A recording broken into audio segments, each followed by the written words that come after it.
jotaay ci Sénégal 7 tey nag ñu dalal suñu studio monsieur Gallo Ba nekk responsable APR ca diwaan bu Mbacké ca Touba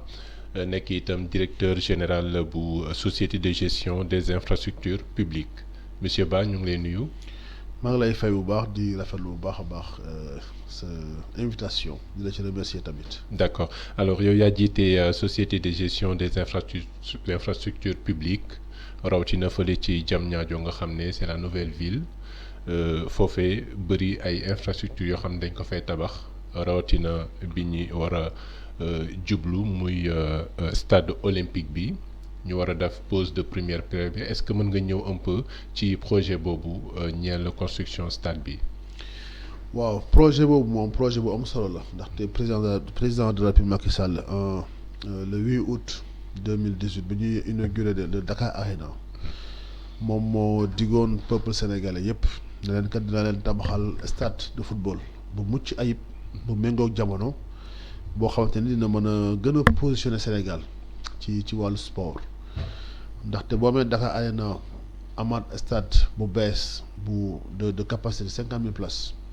dina mën a permettre nga mën a organiser convenablement les Jeux olympiques de la jeunesse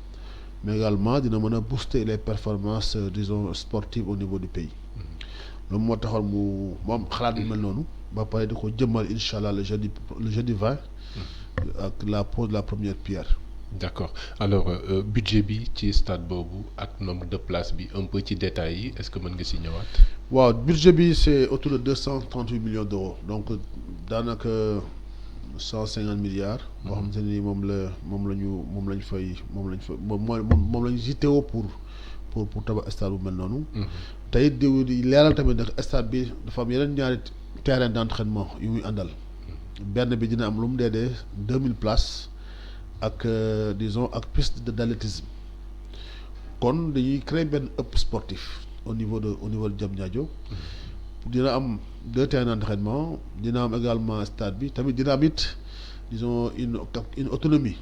ci wàllu gestion de l'électricité ak ci wàllu ndox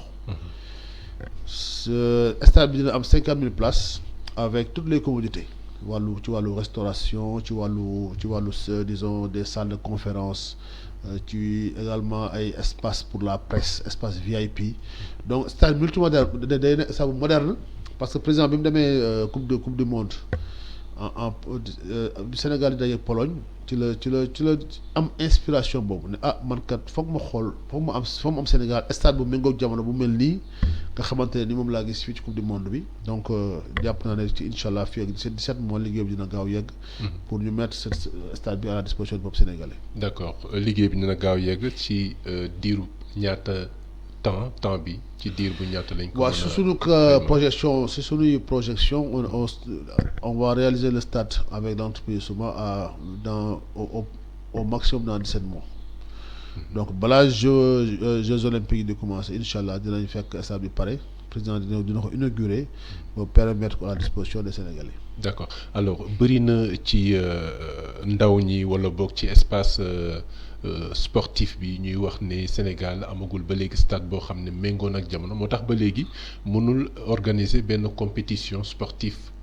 mondiale alors stade olympique bi ñu ngi ko war a taxawal utilité bi maanaam njariñ bi véritablement lan lay doon ci monde sportif. non évoqué naa ko sànq sax c'est que ça dina yombal disons Sénégal mu mën a organiser les grandes compétitions internationales ci fànn woowu li ma mën a leeral mooy que ni li taxit Sénégal ñu jàpp ko ñu en tout cas ñu tànn ko pour mu organiser les Jeux olympiques de la jeunesse pour la première fois en Afrique mooy possibilité bi am tey pour am stade bu mel noonu mun naa depuis 84 85 Sénégal amul stade bu bees bu moderne te it loolu dafay nasaxal pour man disons performance yi suñuy joueurs war a am te it day taxit Sénégal du mën a positionné wu en tant que pays phare dans l'organisation des grandes compétitions internationales waxuma sax ci wàllu koom-koom parce que aussi disons au-delà du sport disons il y a une économie du sport maanaam koom-koom buy ànd ak sport ci wàllu billet d'avion ci wàllu séjour des participants ci wàllu visibilité du Sénégal ci wàllu diplomatie bi wàllu transport donc autant de facteurs yoo xam ne ni boo leen boolee dina mën a permettre Sénégal mu ñu en tout cas mu booster ses performances ba pare it ñu am infrastructure yu permettre aux jeunes de pouvoir mener à bien disons les talents yi am pour mën a disons développer le sport. d'accord alors ci wàllu rentabilité bi gis nañ fi Dakar Arena bëriwul ay xew-xew ay yëngu-yëngu yu ñuy amal foofu lan moo mën a doon rentabilité bi surtout ak wàllu gestion bi entretien beeg yëpp est-ce que mën nga ñëwaat ci loolu qu'est-ce qui est prévu. en fait ce qui est prévu mooy li nga xamante ni moo tax ñu taxawal SOGIP parce que SOGIP société bu bees la président de la République Macky Sall moo am xalaat tabaxat disons taxawal ko en 2015 en décembre 2015 jox ko mission ne ko dama bëgg ngay tabax ay infrastructure mais également di assurer la maintenance ak l'entretien à travers une exploitation boo xam ne boo koy def da koy confier ay privé parce que li daan am bu njëkk mooy état Sénégal daan jël xaalis bu bari def ko ci ay infrastructure ba pare tamit rentabilité bi ak li nga xamante ne mooy gestion bi daan des moo taxoon maintenance am problème wala gestion bi am problème ci fànn woowu te hôtel boo jëlee exemple hôtel Radisson Diamniadio SOGIP moo ko réalisé pour le compte de l'État ba pare confier exploitation à Radisson tey ji may wax ak yow ñu ngi ci léegi ñu enfin en tout cas dans les prochains mois le Dakar Arena wala le marché international wala la gare des gros porteurs nga xam ne infrastructure SOGIP tabax la ba pare yooyu dinañ ko confier ay privé pour mën a rentabiliser financièrement ces infrastructures waaye tamit Dakar Arena tey jii ba tey may wax ñoom ñun c'est nous qui assurons la gestion transitoire tey ñu ngi am activités yu bëri yu ñu fay def pour fexe ba Sénégalais gën fa bëri tànk pour disons rentabiliser l'infrastructure et assurer l'entretien et la maintenance. ok mais activités yi ci wàllu tàggat yaram wàllu musique ci ban fànn. non ci wàllu tàggat yaram dans au mois d'avril il y aura un concert là-bas dina fa am concert bu fa am ci wàllu disons ci wàllu activité même éducative. On reçoit des écoles pour ay graduation wala remise de diplôme. Il y a des activités diverses yu fay mener de même qu'au niveau du centre des expositions. D'accord alors fànn bu njëkk bi wàllu Dakar Arena bi la dinañ wax aussi ci wàllu politique waaye balaa ñuy ñëw ci wàllu politique dernier point bi mooy concernant Diamniadio lan moo waral ngeen tànn Diamniadio pour def Dakar Arena pardon kii bi stade olympique bi. En fait Diamniadio pour man tey c'est en tout cas c'est l'avenir du Sénégal parce que pour man zone tampon la entre Dakar ak le reste du pays. Entre Diamniadio c'est à 15 minutes de l'aéroport international Blaise Diagne. C'est également ce que nous voulons faire là-bas, c'est créer un pôle urbain buy permettre tey nga mën fa liggéey mën fa dëkk ba pare mën fa am espace de loisir am na université yu fa war a tabax am na également presque tous les ministères là-bas mais ñu ngi foofu actuellement donc il y a une délocalisation. Un décongestionnement de Dakar bu ñuy def au niveau à travers Diamniadio donc pour moi vision bu am solo sans compter le train express régional boo xamante dina am benn gare la gare emblématique de Diamniadio sera là-bas donc l'autoroute à péage tamit dina fa la jaar donc je pense que c'est une zone tampon utile bu mën a tey mën a permettre de booster la croissance économique mais également favoriser disons le décongestionnement de Dakar parce que Dakar étouffe. te foog nga am benn dëkk boo xamante ni soriwul Dakar parce que y a beaucoup d'activités économiques qui se font à Dakar mais également buy permettre tamit facilement nga am accès au niveau du reste du pays pour que nit ñi mën a disons mën a liggéey mën a dëkk convenablement dans ces zones là. D'accord wax nga ko Diamniadio avenir la mais Idrissa Seck di seen opposant waxoon na fi ne vision président Macky Sall ci Diamniadio la yam est-ce que véritablement handicap la wala boog est-ce que da ngeen prévoir pour am ay extension leen def au-delà de Diamniadio jéem a développer yeneen fii nii au niveau du Sénégal. Non c'est que wax loolu sax mooy ñàkk vision pour man disons tey combien de ñi fi jaar ñëpp ci réew mi. Le dernier président c'est Abdoulaye Wade il avait prévu d'avoir une nouvelle capitale à Mekhe-Pekes ça ne s'est pas réalisé donc tey Diamniadio pour man c'est devenu une réalité parce qu'il y a cela 4 ans ou 5 ans maanaam nit dëkk foon y avait que des baobabs wala ay des animaux sauvages pour man tey c'est une ville tey mënoo dugg Sénégal te sa xel dem si visiter Diamniadio c'est devenu une zone attractive ci la également même tous les présidents du monde ku fi ñëw di nga bëgg a découvrir cette performance là en termes d'urbanisation donc vision bi dafa weesu Diamniadio ndaxte boo dee tey autoroute Ila Touba man Mbacké laa dëkk autoroute Ila Touba ça 1h30 yaa ngi Touba. Il y a également le PUDC, il y a le Promoville, il y a beaucoup de programmes le président met en œuvre au niveau du pays et qui concerne disons le reste du pays. Donc la vision du président c'est une vision globale buy PSE disons di porter et c'est jusqu'à l'horizon 2035 donc loolu waxu tey donc c'est véritablement c'est l'avenir du Sénégal qui est en train de se bâtir à travers Diamniadio mais également à travers le reste du pays parce que tey foo mën dem ci réew mi daanaka fa ëpp di nga am ndox di nga am courant di nga am ay pistes de production yu mën a favoriser disons le développement du Sénégal à travers tout le pays. D'accord ci noonu la ñuy jàllee ci wàllu politique wax nga ko léegi ne Mbacké nga dëkk responsable Alliance pour la République nga foofu ca diwaan ba sa taxawaay foofu ci diwaan ba ak statut spécial bi nga xam ne Mbacké am na ko politique bi naka ngeen koy doxalee foofu. Bon, politique, on fait beaucoup d'efforts. Je pense que politique Mbacké, département Mbacké, ou bien même au niveau de la commune de Mbacké, pour moi, en tout cas, ñu fa am taxawaay bu am solo taxawaay nag boo koy natt da nga ko natt ci ay résultats. Élection yi weesu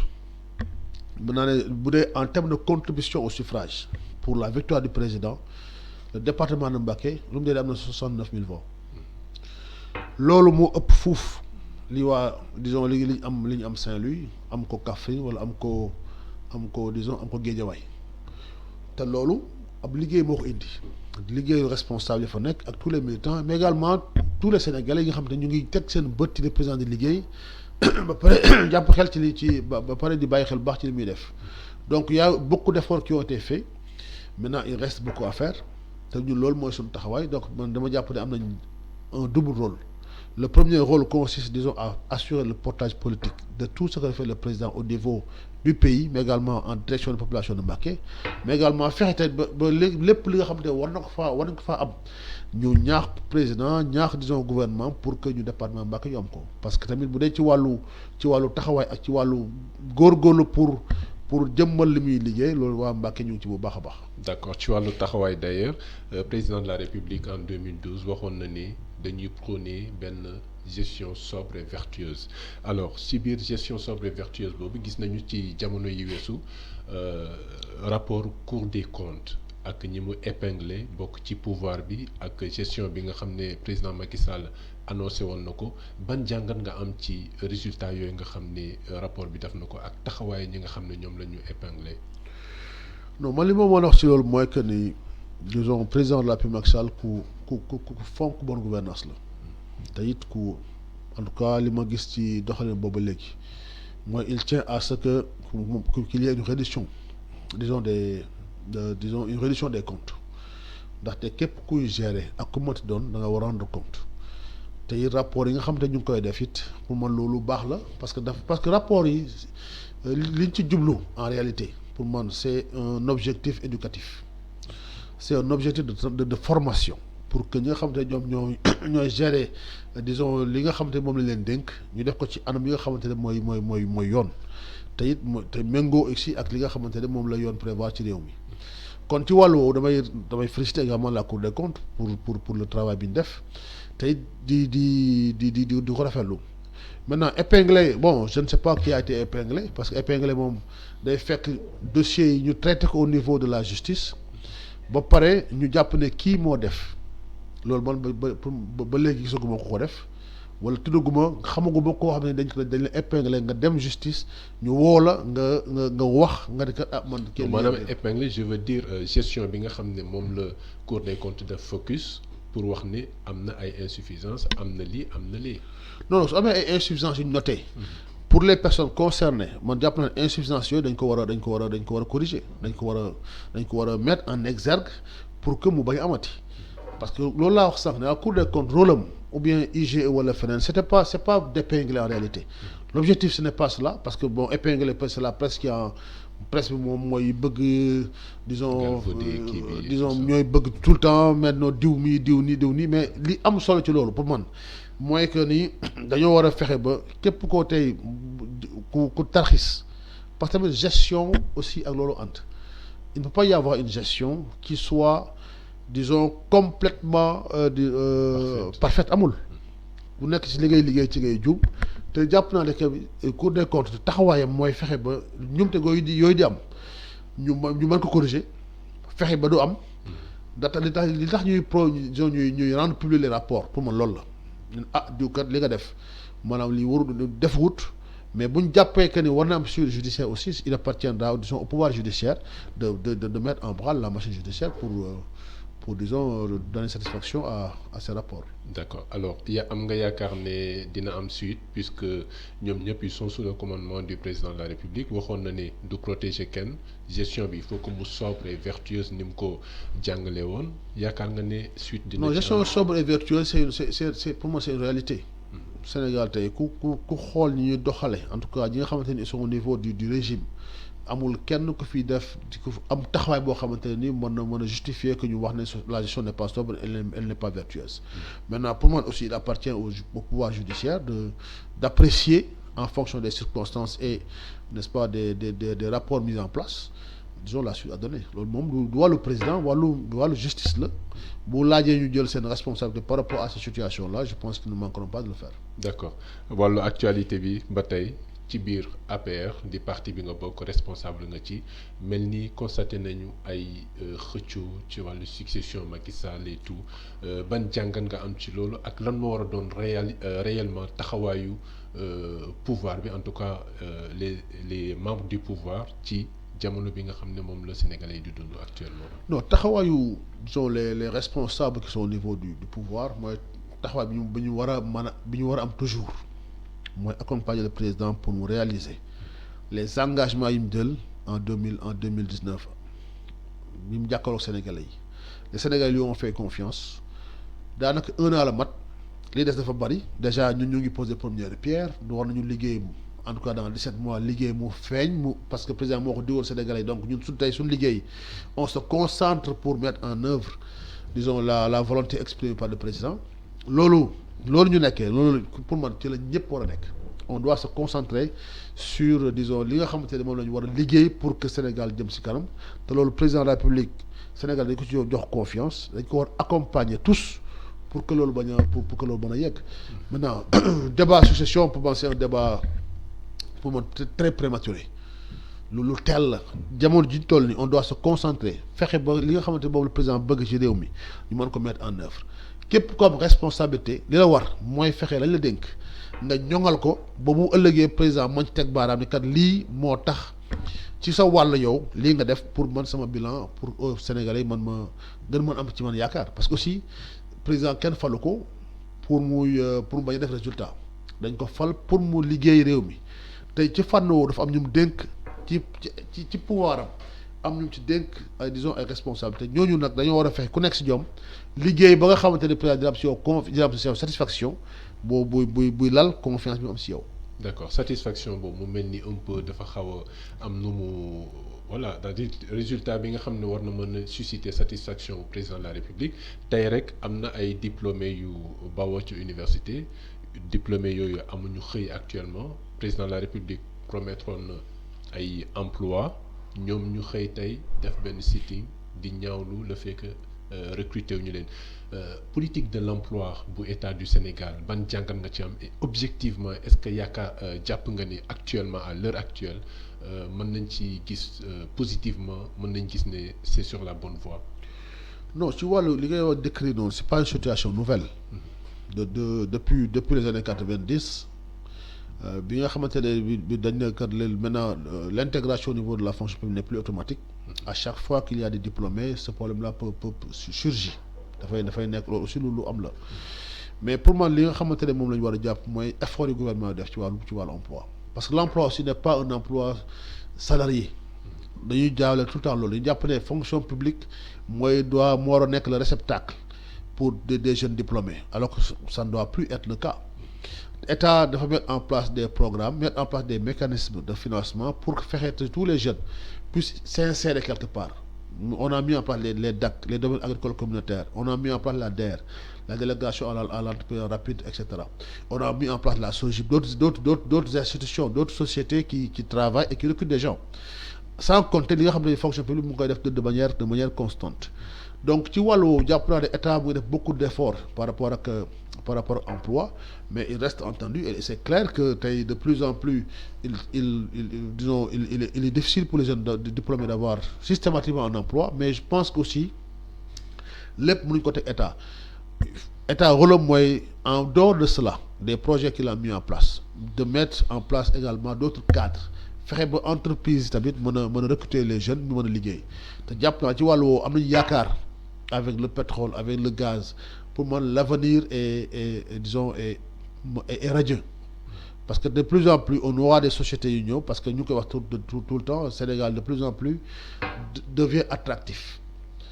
américains ñu ngi ñëw les turcs ñu ngi fi ñëw les chinois tous les pays tous les pays du monde veulent disons liggéey ak Sénégal ci loolu lépp on va mettre en place des entreprises des sociétés yoo xam ne ñuy liggéey te it ay Sénégalais ñu employé kon ci wàllu liggéey mu ngi am Diamniadio aujourd'hui ñu ngi recruter ay Sénégalais ñu fay liggéey ñu ngi liggéey ci chantier yi ñu ngi liggéey également au niveau des infrastructures en exploitation hôtel Radisson boo fa demee ay Sénégalais ñoo fa nekk te nekkuñu fa woon ay IBD même chose donc il y a beaucoup de niches d'emploi yu état bi di utiliser pour satisfaire les jeunes à la demande d'emploi et puis je pense que loolu c'est tout à fait compréhensible. D'accord wax nga ko léegi l'avenir est radieux entreprises étrangères yi ñu ngi ñëw pour exploiter un peu l'espace professionnel on va dire lan mooy doon taxawaayu les entreprises locales yi nga xam ne bëri na lu ñu wax ne bëri na yu ciy dee année bu nekk lan mooy taxawaayu entreprise locale yi ak ci politique boobu noonu bu président de la République ban pàcc lañ ci jagleel ak ban dayoo lañ ci jox entreprise locale yi man je pense que en tout cas ñu ngi bénéficier de l'accompagnement de l'État. État li ko war rek par rapport aux entreprises privées mooy mu accompagner leen mettre en place un cadre attractif mettre en place un dispositif pour permettre le financement ay BND ñu ngi fii y a le fonds 6 y a le fonds GIP donc tout ça c'est des mécanismes de financement yu état bi mettre en place pour fexe jàppale entreprise privée ñu mën a am moyen pour mettre en œuvre disons seen ay politique parce que entreprise ñaari levier la am soit sur le plan technique et sur le plan financier sur le plan technique entreprise sénégalaise entreprise yu xarañ lañu mais fi ñuy néewee doole des fois c'est sur le plan du financement te ci fànn woowu jàpp naa ne état aussi war na leen gën a mën a dooleel déjà beaucoup d'efforts ñu koy def mais tamit lu ñu leen gën a jàppale tamit mu gën a baax pour faire face à la concurrence da mënul ñàkk on est dans un monde qui est devenu un monde ouvert tey jii y a des Sénégalais qui gagnent des marchés ou bien des parts de marché en Afrique ou ailleurs des entreprises de BTP ñu ngi exercer au Mali wala en Angola wala dans d'autres pays ñu fay gagner ay marché di fa liggéey donc Sénégalais tamit nañu gën a disons ñongal seen expertise pour permettre d'avoir plus de parts de marché aussi bien au niveau interne qu'au niveau de l'étranger. D'accord pour jeexal wax nga ko entreprise BTP yi ci fan yu ñu weesu jot nañu monter au créneau pour ñaawlu un peu seen doole gi wàññeeku ak privilège bi ñuy jox les entreprises étrangères loolu aussi problème la aussi. Non c'est pas pour moi le privilège bu ñu jox entreprise étrangère c'est pas un privilège. dañ leen ëpp compétence wala naka la demee. non du ma ne dañ leen ëpp compétence en tout cas dañ leen ëpp moyen. entreprise sénégalaise tamit pour man bu ñu gënee bëgg am part de marché elles doivent être ensemble tey mën nga jël ñaar entreprise wala ñetti entreprise BTP war nañu mën taxawal joint venture. lëkkale seen ay doole. pour disons pour mener à bien de grands projets. loolu aussi pour man option la. mais tout compte fait pour moi ce qui est important c'est véritablement li état war a taxaw pour jàppale leen parce que aussi pour moi c'est une exigence et c'est important qu'il en soit ainsi mais tamit entreprise tamit sénégalais il faut ñu gën a tamit en tout cas gën a moderniser seen ni ñuy liggéeyee tamit surtout par rapport au respect des délais et tout donc il y a une mentalité qu'il faudra également développer pour fexe ba entreprise yi gën a mën a am taxawaay gën a mën a am doole gën a ànd gën a lëkkaloo pour avoir plus de moyens techniques également avoir plus de moyens pour faire face au financement de ces projets. Manque de rigueur peut-être seen côté. Bon, je ne dirais pas manque de rigueur parce que ñun entreprises yu sénégalaises yi ñuy liggéeyal wax dëgg yàlla. boobu ba léegi elles font preuve de compétence dans le domaine qui nous concerne. Donc mënuma wax ne manque de compétence la bien au contraire mais pour man li leen li fi ñuy gën a néewee doole mooy ñàkk moyen ça vraiment ça c'est pour moi c'est un handicap et face à cela état aussi dafa war a disons gën a renforcer disons jàppale bi muy jàppale entreprise yi déjà des pas sont faits mais il faudra également accélérer d'autres qu'il y en a d'autres. D'accord monsieur Ba pratiquement jeex na. lan Merci mooy beaucoup. doon sa dernier mot. mais di rafetlu bu baax émission bi di leen sant encore une fois di leen féliciter je pense que lii am ni amul woon donc c'est des emplois également qui sont créés ici qu'il va falloir comptabiliser dans notre bilan ci di remercier également population yi Mbacké pour seen yëg ak seen taxawaay ak seen jàpp di leen jox rendez-vous xam naa ci fan yi incha allah. D'accord bëggoon nañu wax ci wàllu statut de Dakar bi ça fait l'actualité mais comme da nga ci bëgg am tuuti réserve en attendant. non fi mu ne nii moom la ñu ngi concentré wu ci pour le jeudi 20 di dem poser suñu première pierre stade de Diamniadio stade du Sénégal pour disons favoriser disons l'organisation des Jeux olympiques. enjeu bi tey loolu la on doit plus se concentrer sur le travail rendre ay livrables maanaam teg ci loxoy Sénégal yi lu wér loo xamante ni dafay méngoo ak seen bëgg-bëgg ak seen yaakaar bon coow mënul ñàkk ci politique mais bon que ce soit le moins possible. D'accord mu nekkoon monsieur Gallo Ba nekk responsable APR ca Mbacké nekk itam directeur général société de gestion des infrastructures publiques ñu leen di jaajëfal bu baax ci